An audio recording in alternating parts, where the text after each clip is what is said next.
J'espère que c'est celle-ci.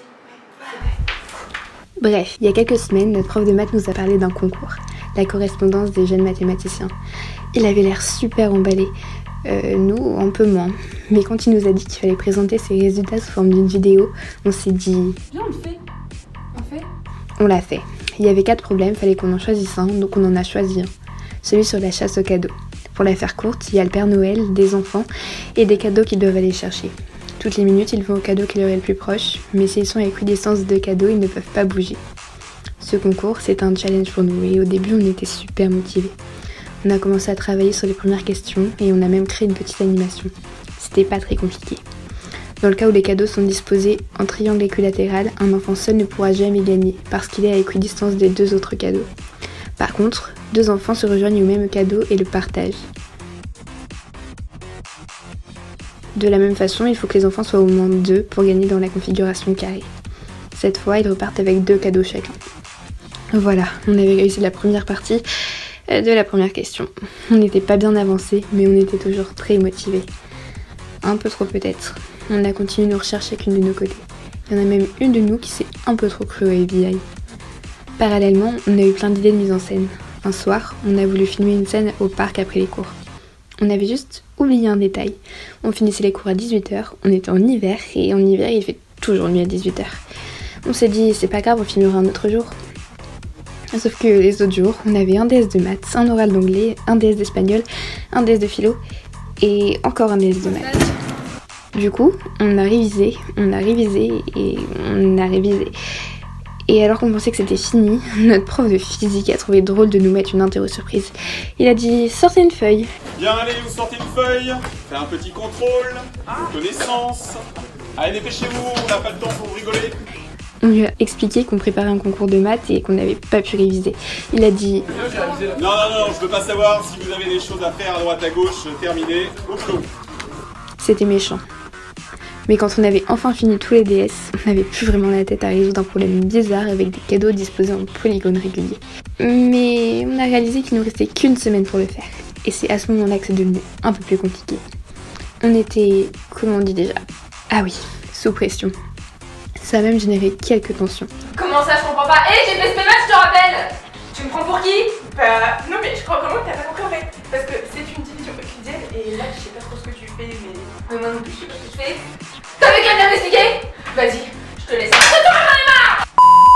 Mais on s'est pas laissé abattre. On a volé des pommes à la cantine et on s'est remis au travail. Si on dit que n est pair, donc, et qu'on a 2 enfants, donc le nombre de cadeaux va se diviser en 2Q, Q étant le nombre de cadeaux que les enfants auront, et le reste, du coup dans la division euclidienne, va être égal à 0, vu que forcément si n est pair, 2 divise n. Si on part du coup du fait que n est impair, donc si on voit n impair, on va juste faire n plus 1. Et du coup de l'autre côté, on aura 2Q, plus, il faut rajouter notre 1. Donc ça fait plus 1, et donc on aura forcément un reste égal à 1. Ce qui est logique, vu que comme un nombre impair ne peut pas être divisible par 2, le dernier cadeau devrait être partagé entre les 2 enfants. Ensuite, on a sorti un tableau Velleda, quelques feutres et nos plus grands talents de dessinatrice. Ça se corsait. On était toujours dans la configuration d'un polygone régulier, mais cette fois, il y avait un cadeau au milieu. Un enfant ne pouvait toujours pas gagner, il était à équidistance de 3 cadeaux. 2 enfants étaient chacun à équidistance de 2 cadeaux, donc ils ne pouvaient pas bouger non plus. On a compris qu'il fallait qu'un enfant bloque le cadeau du milieu. Ça permet de revenir à une configuration de polygone régulier sans cadeau au centre. 2 autres enfants peuvent donc récupérer les autres cadeaux. Donc en gros, il faut 3 enfants pour gagner dans cette configuration. Et là, je sais ce que vous vous dites. L'enfant qui bloque le cadeau au milieu, il n'aura qu'un cadeau alors que les autres en auront 3. C'est pas juste. Alors on a pensé à une autre solution dans laquelle chacun des enfants aura 2 cadeaux et demi. Donc du coup, si j'ai bien compris la question 2, il faut qu'on trouve une configuration dans laquelle les enfants qui trichent gagnent, mais les enfants qui trichent pas, ils perdent. Et du coup, je trouve que si on prend un polygone régulier, les enfants ils gagneront toujours, même sans tricher. Par exemple, si on prend 2 enfants dans le cas d'un carré, ils vont simplement aller là comme ça. Du coup, je me suis dit qu'on pouvait rajouter un point au milieu. Et donc dans ce cas-là, si ils trichent pas, ils vont trouver 2 solutions ici parce qu'ils sont à la même distance, mais ils vont être bloqués ici parce que du coup ils sont à équidistance. Donc du coup, s'ils trichent, on en met 2 au même endroit. Lui, il va ici, tandis que lui attend, et ensuite ils se retrouveront ici. Donc ils gagneront. Là, on était bloqués. Il ne nous restait plus que 4 jours pour tout finir. Donc on a passé ces 4 jours à vivre pour le concours. Et dès qu'on voyait des cadeaux, on se mettait à courir comme les enfants d'un problème. C'était bizarre. On essayait de trouver des indices dans les choses qui nous entouraient. Et est-ce que c'est comme ça qu'ils font les vrais mathématiciens d'ailleurs? On a été faire un tour au marché de Noël pour se détendre un peu.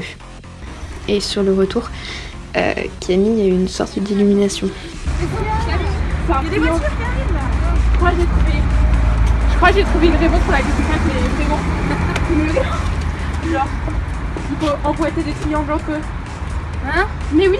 J'avais pas compris, les filles avaient pas compris non plus. Du coup, on lui a demandé de nous réexpliquer. Bon, alors en gros, dans la question 4, il nous disait que on avait un nombre de cadeaux qui allait être égal à b carré plus b. Bon, l'exercice n'était pas écrit comme ça, mais c'est pas grave. Et du coup, divisé par 2.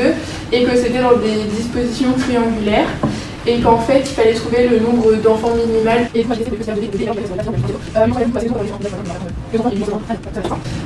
après, si on passe à b égale 3, du coup, avec le calcul, on a 6 cadeaux. Et là, je me suis dit, on va essayer de refaire avec seulement 2 enfants. Sauf que dans ce cas-là, je me suis rendu compte que ça fonctionnait pas. Parce que ils sont à équidistance de 2 cadeaux, donc ils sont coincés. Donc je suis obligée de bloquer toute la ligne du bas. Et là, ça fonctionne, ils vont se rejoindre ici. Donc après, je passe à b égale 4. Je me suis dit que ça allait être exactement la même chose et qu'il fallait que je bloque en fait toute la ligne du bas.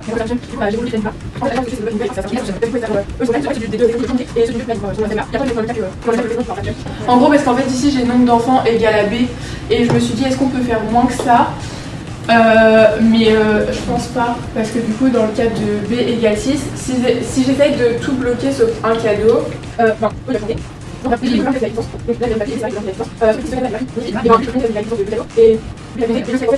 suis obligée de bloquer toute la ligne pour que ça fonctionne. Et je pense que du coup, on a trouvé une configuration qui fonctionnait pour la question 3, où je crois qu'on nous demandait de trouver une figure où les enfants étaient toujours bloqués. Après, Alix m'a expliqué qu'elle avait eu une autre idée pour la question 3. Là, regarde, quand on prend toutes les petites configurations de Camille et qu'on les met côte à côte et tout, ça nous donne plein de petits triangles équilatéraux. Et après, là, les enfants sont automatiquement bloqués, quel que soit leur nom. Là, si on met 3 enfants, et alors celui-ci va aller ici, lui ici, et là, hop, ils sont tous bloqués. Voilà. Donc voilà. J'ai dit parfait, mais en fait j'avais pas compris. Et c'est à ce moment-là que j'ai réalisé que j'étais vraiment nulle en maths.